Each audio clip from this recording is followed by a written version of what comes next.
Hey everybody, and welcome back to Basketball Trending, and in today's video we're going to be talking about Patrick Beverley and his journey to the NBA. If you guys enjoy this video, make sure to drop a like and subscribe for more basketball videos coming each and every week. So this video is going to closely follow the Los Angeles Clippers point guard's journey through high school up until draft night in wonderful detail. And here's how it all starts.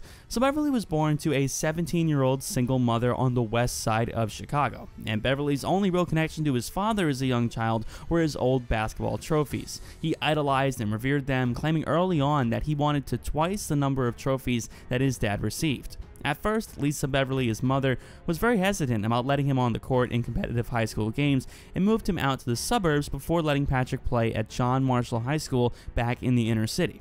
Patrick quickly became the best player on his team, and they posted an impressive win-loss record on their Chicago Public League. Despite Patrick's success in his dream to play in the NBA, big-time college scouts were ambivalent about extending scholarship offers. At the time, Toledo was the only school that offered him a roster spot. As great as he would do in the MAC conference, Patrick was concerned about playing against people on his level. He's the type of guy that wanted to challenge himself and constantly play against people that are better than him, people that are playing on a bit of a higher level than where he was at the time. He was very hungry for the challenge of a major Division I program. In order to get the attention necessary to secure his perceived future, Beverley needed an impressive run to cap off his last season. Without getting exposure at a major Division I program, it would be very difficult for him to grab the attention of the NBA scouts. And the first opportunity really came against their biggest rival, the Crane Cougars. In a battle in the inner city bragging rights, Patrick Beverley and Sharon Collins headlined the showdown as the then heavyweights battled back and forth.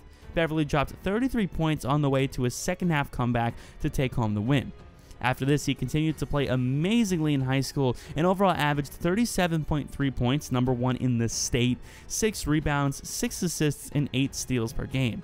Moving on to his college career, he studied at the University of Arkansas. He played there as a freshman for the Arkansas Razorbacks in 2006 to 2007. He recorded an average of 13.9 points, 4.5 rebounds, 3.1 assists, and 1.7 steals per game.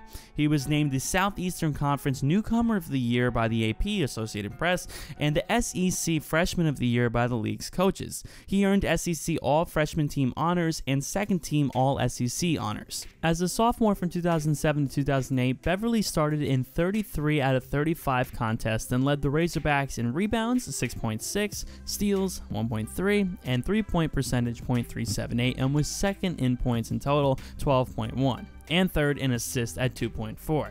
For his performance in the 2007 to 2008 campaign, Beverley was a candidate for the Wooden Award as well as the Naismith Trophy. In 2008, in August, Beverley was deemed ineligible to play in the 2008-2009 season due to academic issues. Dispelling speculation that insufficient grades were to blame, Beverley admitted that he had been suspended because of an academic integrity issue on a class paper. However, instead of waiting out his suspension, Beverley hired an agent and decided to hone his skills for the NBA while in Europe. Also in 2008, he signed a one-year contract with the Ukrainian team Dnipropetrovsk. That's kind of the way we'll pronounce that, at least for now. Playing in the Ukrainian Basketball League in 2008-2009, he averaged 16.7 points, 7 rebounds, 3.6 assists, 2.2 steals, and 1.3 blocks. After an amazing performance in high school, college, and of course in the Ukrainian Basketball League, he was automatically entered into the 2009 NBA Draft, where he was selected with the 42nd overall pick by the Los Angeles Lakers. On June 26, 2009, a day after the draft, the Miami Heat announced they had acquired the draft rights to Beverley from the Lakers in exchange for a 2011 second-round draft pick and cash considerations. From 2009 to 2012, however, he played for the EuroLeague with the Russian Super League 1. But then in January of 2013, Beverley officially signed a multi-year deal with the Rockets and was immediately assigned to the Rio Grande Valley Vipers of the NBA Development League. He spent a week with the Vipers before making his NBA debut on January 15, 2013 in an 117-109 loss to the Los Angeles Clippers. In just under 2 minutes off the bench, he recorded 3 points, 1 assist, and 1 steal. His story really is an inspirational one. His mom was counting on him the entire time. Ever since he was 8 years old, even. He was sitting on a passenger seat of her green Ford Tempo. She had just pulled off the road, finding a vacant spot on a side street in the west side of Chicago. The sky was dark, bluish, blackish, and Lisa Beverley, Patrick's mother, had just finished her overnight shift. third job of the day. She and Patrick didn't have much together, so they worked constantly. And as a phone company, painting nails, babysitting, all these different things, every day she would come home and basically avoid collapsing by telling herself, if I don't make it, we don't make it. I cannot fail my son. This is truly a touching story, and Beverley is aware that he might not have grown up to become one of the toughest, most relentless defenders in the NBA without nights like those.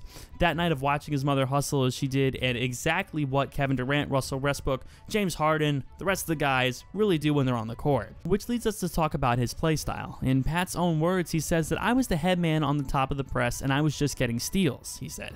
It translated to college where I was a solid, but I was considered more of a scorer than a defender. Then I got to Greece in 2009, where I didn't play a lot, which is a very humbling experience for me, and I had to find a way to get on the court. That way was defense. They really allow you to play overseas. They let you play through everything: holding, grabbing, illegal screens, tough hand checking, and tough defense. Playing overseas for 5 years, that's all I knew. When I got to the Rockets, I brought that same mindset. An NBA scout sees the same drive in him, saying he likes to play like it's his last game, as if he's trying to survive. LeBron James, Russell Westbrook, and Damian Lillard also know something about his aggressiveness. They've all been hounded physically and definitely annoyed over his swarming defensive skills. What makes him such an amazing player is that he never really succumbs to pressure. His first objective always is to set some type of defensive tempo. Most players go for steals, but Pat likes to throw off other players' timing, which can be just as effective. In these moments he doesn't like to prepare for. He likes them to be as spontaneous as possible. He says, I don't like to look at individuals because if I see a weakness, then I might try to take them for granted, and in this league you can't do that. So I don't, other than the film that the coaches provide for us, watch any film or any footage of the other players. Being a defender, you play in so many different situations throughout the season that you kind of need to know what's happening in certain situations. I guard everyone exactly the same, and that's aggressive, and that's physical, and that's all that stuff. I don't look at the numbers, I don't see what they shot from the field, none of that. I just go out there and I guard everyone exactly the same. He really just wants to keep getting better and better, and getting better for his team, of course.